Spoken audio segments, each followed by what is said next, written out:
go through, have a look at that chapter in the textbook on sandwiches. All right, this should be fairly straightforward. All right, this should be fairly straightforward. So, parts of the sandwich, 4 parts of the sandwich. Bread, filling, spread, and garnish. All right.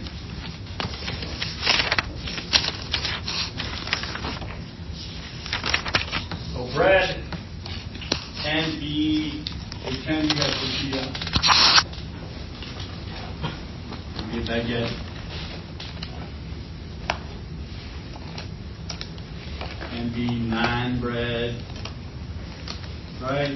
There's anything that is holding the sandwich together, okay? Anything that we say is holding the sandwich together, we're going to classify that as a bread. Even though it might not be bread, in this particular case, we're going to classify that as a bread. Filling, main ingredient.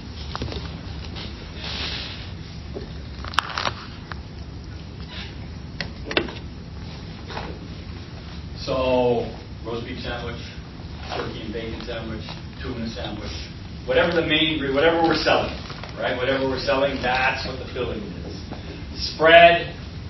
We're going to have butter here all the time, all right? And there has to be butter on the sandwich, okay? Professionally, when we're making a sandwich, there has to be butter there. The butter is the moisture barrier.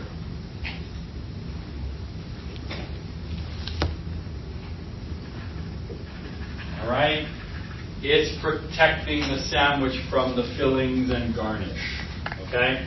That's why it's important when we're making tuna salad, egg salad, that the filling isn't too moist. We don't want it to be soupy because that's just going to transfer to the bread, especially things like croissants, right? So if we make a tuna sandwich on croissant, which we do quite a bit because it's actually a very nice combination. If the filling is too moist, the bottom of the croissant is just going to totally sponge out and be wet, right? So even with the butter, it'll still get very wet, all right? So we want to make sure there's with our fillings, if we're doing moist fillings, that there is moist enough so that they hold together and they taste good, but not soupy. So there's moisture barrier, butter always, then mayo, Dijon, hot sauce, whatever we're doing, that's what it can be. Garnish, usually some crunch, some sort of lettuce, but it could be something else. Usually lettuce chiffonade, classically, of course, lettuce chiffonade is what we use. But a lot of times we'll do pickled things, right? Vietnamese sandwiches, pickled carrots, and that kind of stuff in there. Garnishes, you can take out hot peppers, all kinds of things can be in there as garnishes. Tomatoes, obviously, in there as garnishes. Cucumbers can be in there as garnishes. All those things can be in there as garnishes. So, broadly speaking, these are our 4 categories, or 4 parts of the sandwich. These also translate to canapés. And that's something you'll learn in PC2. Actually, you'll learn maybe a little bit in Block 8. But canapés, same basic structure, except it's a 1-bite sandwich, right? 1 bite. The bread is the base, the filling is the main ingredient, the spread is the butter and maybe some mayonnaise, and then there's some garnish on top, right? So the sandwich criteria goes to canapés as well. Okay? So let's watch a video.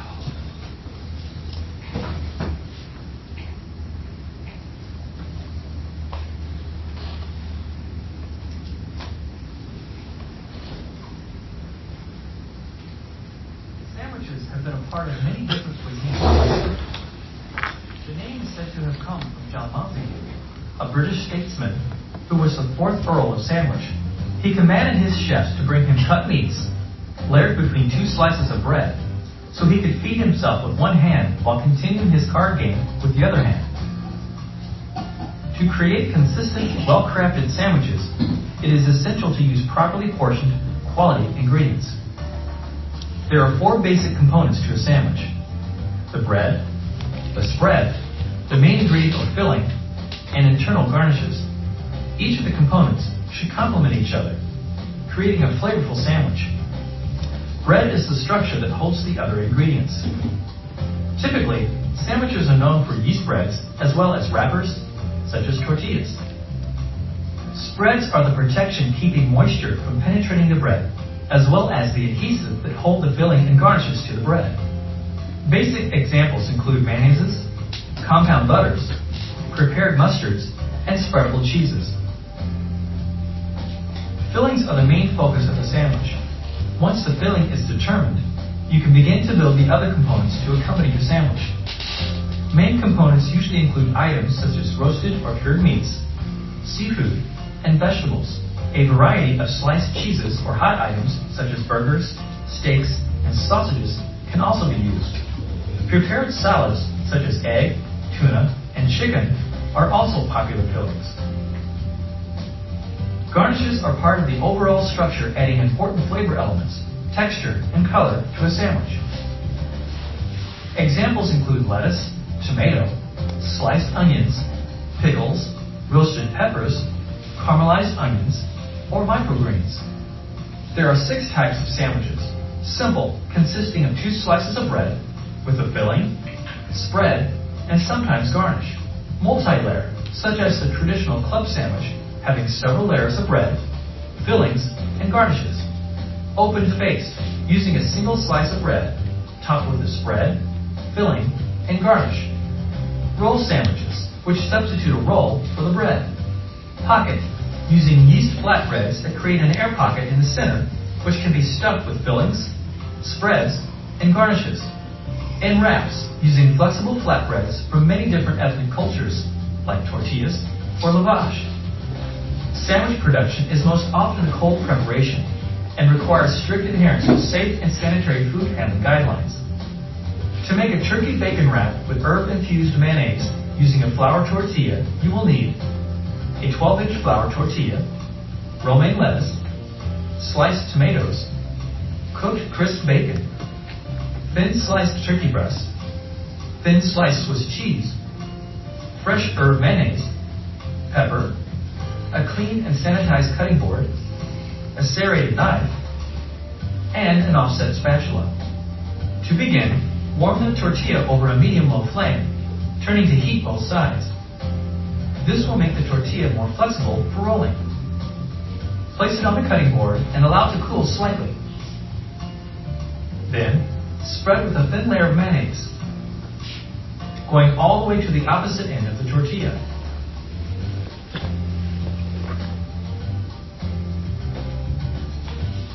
On the first third of the tortilla, place the turkey slices folded in an S shape about 1.5 inches from the edge of the tortilla. Coat the turkey with a little more mayonnaise and a few grinds of pepper.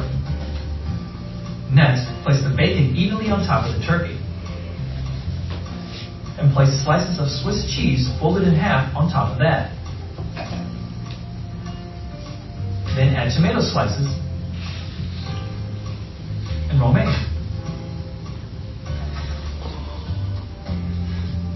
To roll, fold over the flap of the tortilla to cover the filling. Now, gently pull back, creating a long shape, and tightening the wrap so all the ingredients stay together. Continue rolling, pulling the main ingredients tight. When you are a little more than half rolled, fold in the ends, and continue to roll to the end of the tortilla. Make sure there is enough spread at the end to secure the seal. Your wrap is now ready for a variety of presentations.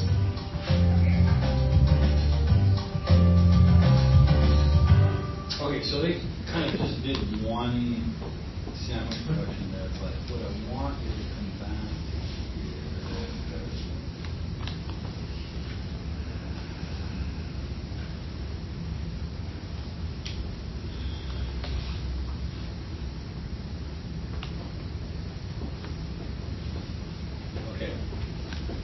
when we're thinking about pepper, a clean and cooked crisp bacon, thin sliced turkey breast, thin sliced Swiss cheese, fresh herb mayonnaise. Okay, so when we're thinking about building a sandwich, right? When we're thinking about building sandwiches, and today was a prime example, all right? We need to think about, okay, this, what do we got going here right now? What is this? Mise en place list, right? So, when we're building a sandwich, so this is what? Sliced turkey, Swiss cheese, and bacon. When we're building the sandwich, before we take the bread up, before we start building it, we got to make sure we've got 12 or 13 flour tortillas ready to go. We got romaine lettuce sliced, ready to go. We got enough tomatoes sliced, ready to go. We got the cooked bacon, ready to go. Got the sliced turkey, weighed out, ready to go. Sliced cheese, weighed out, ready to go. Herb mayonnaise, ready to go. Then pepper, a clean and sanitized cutting board, a serrated knife, and an offset spatula. All of this stuff ready to go, right? Before we pull out bread. I know, first thing you want to do, pull out bread, because that makes it looks like I'm doing something. All right? No. Bread is the very last thing that we do. We want to expose the bread to the air for as short a period of time as possible. Okay? That's the idea. So we get all the mise en place together first. Then we start building sandwiches. All right? And you guys need to start to write lists. Okay? If you're on this station, you need to have a list. You need to look at what the mise en place list is. There's lists there on the Moodle page. Look at it. Say, have we got all this stuff? Okay, good. Let's pull our bread and start to build the sandwich. All right?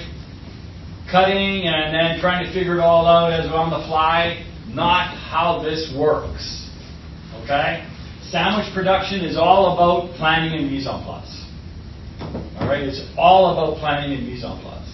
And then how far ahead are we working? Right? How far ahead are we working? Because, okay, here's the real world. If you're in a catering place that's making sandwiches, right? If you're in a catering place that's making sandwiches, you might have 12 sandwiches that you make, right? 450 today, 475 tomorrow, 450 on Wednesday, 500 on Thursday, right? So, 2,000 sandwiches in a week. What does that mean? We got to figure things out, right? And coming in and just trying to figure it out. Oh yeah. Right? We need to figure it out. So first thing you're going to do, and it was shocking to me because when I first started doing this at the Hotel Vancouver, I wanted. Oh yeah, okay. So all right, Keith, slice the turkey for the party on Thursday. All right, so I need. Okay, so we need. 175 sandwiches, right? Slice of turkey. Slice turkey, slice turkey, slice turkey, slice turkey, slice turkey, slice turkey, slice turkey, slice turkey. Okay, so turkey's all sliced. Okay, weigh out. Okay, weigh out the turkey. Weigh out the portion. Weigh out the portion. Weigh out the portion. Weigh out the portion. I'm looking to do something. I'm bored. I'm bored with slicing meats. And guess what? Be bored, because that's the job that needs to get done. All right, that's the job that needs to get done. Oh, I want to do something else. Yeah, get back on there. Okay, slice the ham for the 175 sandwiches. Make a tuna salad for the 175 sandwiches. Where's your lettuce? Right? Like the guy who was running the Garmin J wouldn't let anything out of the bags until he saw all the mise en place labeled in the fridges. Right? Everything's labeled in the fridges, ready to go. Right? Then, okay. So then, even then, pull everything out for the turkey sandwich. All right, everything's up for the turkey sandwich. And then he'd come and check the mise en place, make sure that it was right. Then we were able to lay out. All right? We need to start to think systematically. On this station, on that station, it's all about systems. And you saw already today, we need to also have this critical thinking idea. Right? Oh my God, critical thinking. How much tomato do we have? We got 13 sandwiches. I got like 5 slices of tomato. I don't have enough tomatoes. So why am I cutting croissants if I don't have enough tomatoes? Why am I cutting open croissants when I don't have enough tomatoes? I'm going to make a sandwich, chef. You can't make a sandwich if you don't have enough tomatoes. Right? We can hide things in block 2. Right? We can hide that we don't really understand things in block 2. We can hide that we don't really understand things in block 3, or in block 4. Right? Even then it's going to be hard because you're going to have to actually show someone the product that you make in block 4. And we can kind of hide that we don't really understand things in block 5 when we're butchering. Oh, I made a mistake. I didn't realize this was, okay, yeah. Oh, I don't. Can't hide here. Can't hide in block 3. Can't hide in block 6 when you don't understand something. Can't hide in block 7 when you don't understand something. It becomes painfully obvious. The people who have prepared and the people who haven't prepared. Right? The people who've taken the 10 minutes or 15 minutes that it takes to actually read through what needs to be done, and the people who haven't taken the 10 to 15 minutes that it takes to actually read through what's been done. Okay? Rubber meets the road. You understand that? You understand that phrase, Rogerio? Rubber meets the road? You know what that means? Rubber meets the road? Okay. So on a car, what part of the car is the rubber? The tires. Tires. So the only action, the only way the car moves is when the rubber meets the road. Right? That's where all the action is.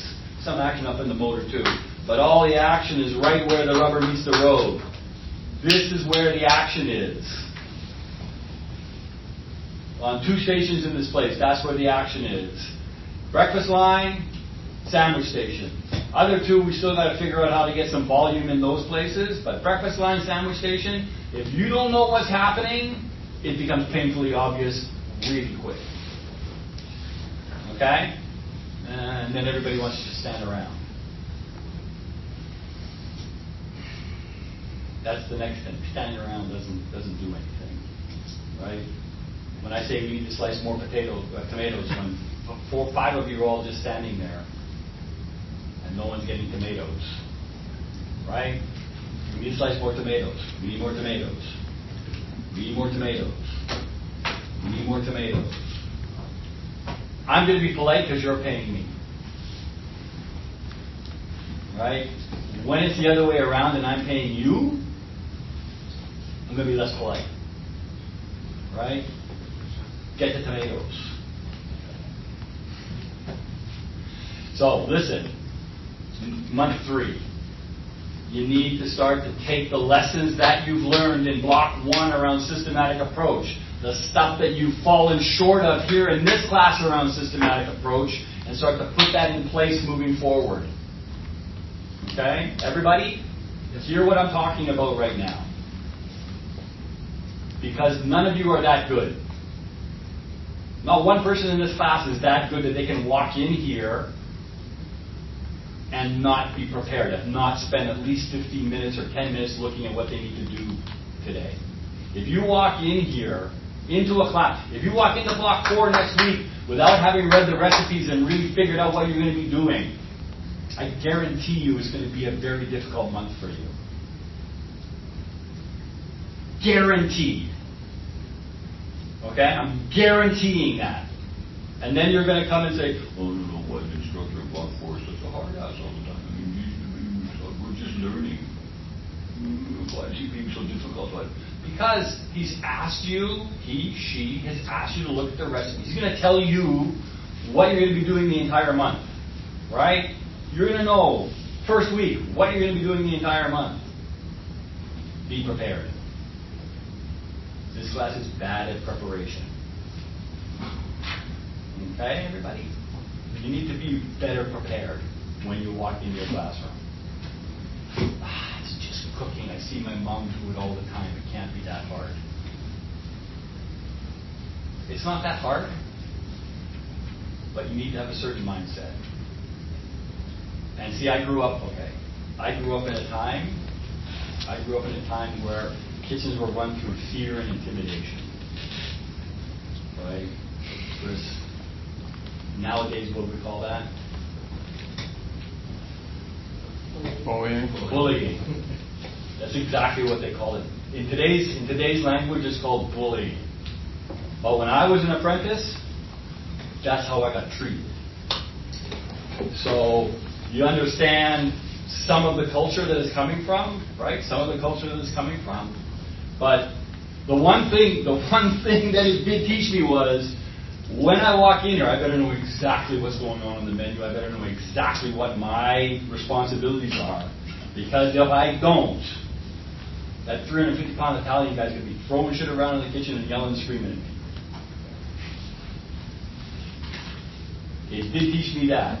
Taught me a lot of other things too. Some bad outcomes come out of that for sure. But I knew I needed to be prepared.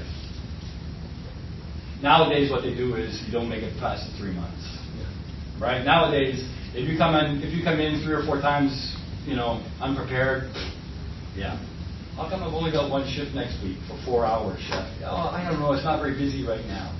And then you ask the other, oh yeah, we're busy. Like we're the busiest we've ever been. We're the busiest we've ever been right now. We can't believe how busy we are. Well, how come chef's only got me one shift for 4 hours? For 2 weeks in a row now, I've only gotten 4 hours. Yeah. That's how it is. That's right. That's a message. That's message sending right there. That's message sending right there. Okay? So, everybody, take it for what it's worth. Hey, look, you don't have to listen to me. You don't have to listen to me. You don't have to listen to how I'm dealing with this. I'm just here to tell you. Right? We need to be more dialed in on this stuff. We need to be way more dialed in on this. We need to be taking this seriously. Some of you, I'm not talking to everybody, some of you are taking it seriously. Some of you are coming in prepared. There's no question about it. But the majority of you, if you're honest with yourself, you didn't spend 10 minutes this weekend looking at what you were going to be doing on Monday. Right? If you're honest with yourself right now. Right? If you're honest with yourself. Did you open up the Mise en Place list on the Moodle shell? Take 10 minutes, write a little list for yourself of what you think you're going to be doing on Monday. Be honest. There's me forward. Take that. Right? So, everybody, welcome to culinary school. First couple of months, first month, chef holds your hand, walks you through it. Yes, Julianne. Start from left to right. Here we go, everybody. Second month, Chef Ryan, nice and relaxed. Don't be too stressed out. It's okay if you make a mistake. Just don't make the mistake again. Everybody, I'll do all the thinking for you. Just make sure you follow the rules. Month 3, service time. We've got customers coming. Month 4, baking. Month 5, and now month 6, month 7. 300 people for dinner, for breakfast, for lunch and yeah. All right, everybody, get yourself dialed in. Okay, we got a little bread exercise, bread storage activity. Love this. I'm going to give you a couple minutes. It's going to be in groups of 2. You're going to read a statement. Right? You're going to read a statement. Come over here, Tiana. You got to come sit with your group. Come sit with. Confuse me and sit with Tanya. Tiana and Tanya together. Good to meet you, Chef. Oh, sorry about that. Paper towel?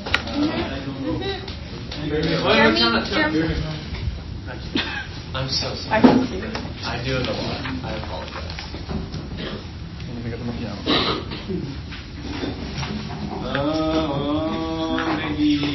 it's going to have to be framed.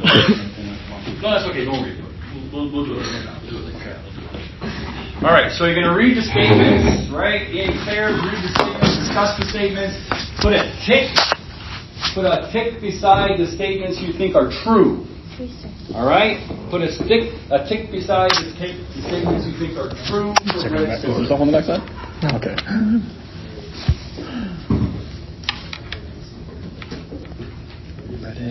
Active prolongation.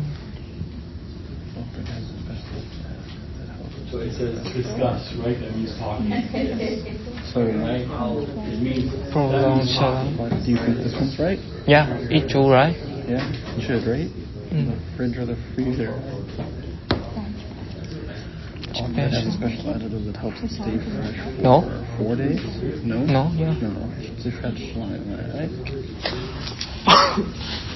French bread or other hard-crusted bread should be used the day they are delivered or baked. They cannot be wrapped tightly in plastic as their crust will soften. Because we literally wrapped the baguettes. We wrapped them in plastic and it doesn't want to be used, right? So that's not true. Whole wheat bread will stay fresher longer than white bread? I don't with bread longer than white bread.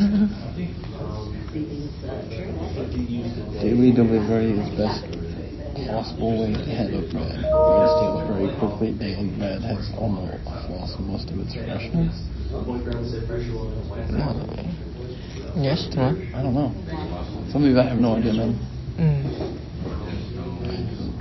Stale bread is best used for moist sandwiches because it won't absorb the filling. I feel like that might be true. I don't know. Keep bread tightly wrapped in plastic until it is used. Yeah, sure. Best storage results, take bread out of the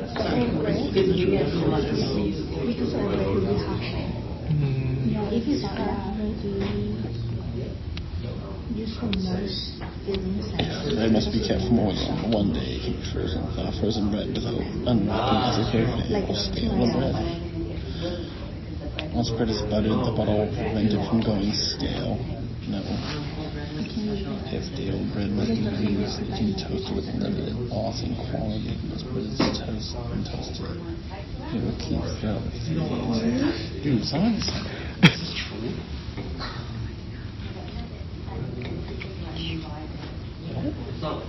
Yes.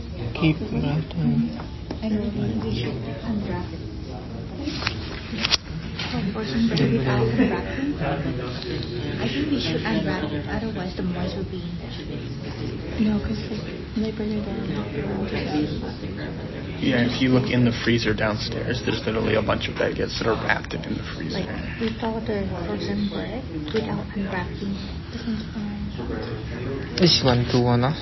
Only people. But it technically, you got a pen, right? But technically, I understand it's true. I trust you. You trust me? I trust you a little bit. I don't believe myself. I don't believe myself, so it's Yeah, okay. me too. A little bit of doubt's okay. Whole wheat bread will stay fresher longer than white bread.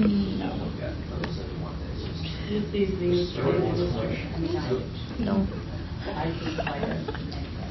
One fresh had been toasted. Okay. No, right? One bread had been toasted. It will keep for 3 days. No. Answer first and then No, I think no. Stale bread must be used. It can be toasted with limited loss in the quality. Yep. I feel like that might be true. Yeah, it's lost in quality. this one Yeah. is wrong. Once bread is buttered, it will prevent from going stale. That's not true. If bread must be kept more than 1 day, Can be. it can be frozen. No. Thaw frozen bread without unwrapping as exposure to air will stale the bread. I feel like that would be true. Remember, it's kept more than 1 day, it can be frozen. That's it. Yeah, we can. I feel like that might be right. Yeah, maybe it can be frozen. Because it can be frozen, and if it wants to be, Yeah. all the bread will stale, right? So Yes. store bread at room temperature. And do not, I feel like that.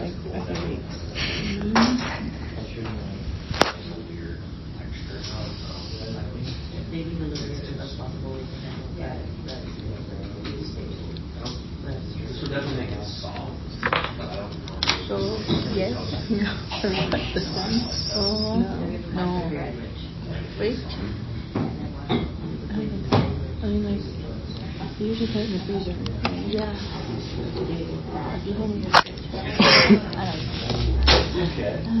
It's too hard. This is the I'm like best. half asleep now. This is the only best possible way to handle bread. It's okay. But As bread stales really quickly, stale bread has lost most of its freshness. I feel like that's true.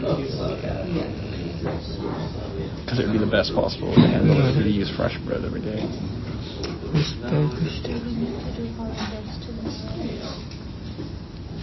They give you 2 more minutes. I don't think so. Sorry to keep everyone stressed in the video. Do we need to do all this now? Just Normally need to they ask. have to do the. Need to ask him if we're doing the Egg Benedict special tomorrow, and if we are, we need hollandaise. If we aren't, we don't. I'm not going to bother with it. It depends on the menu tomorrow. Yeah.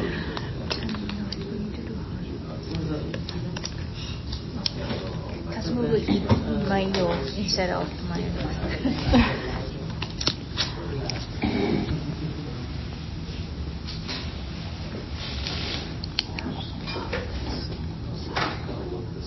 Anybody still working on this? We all complete?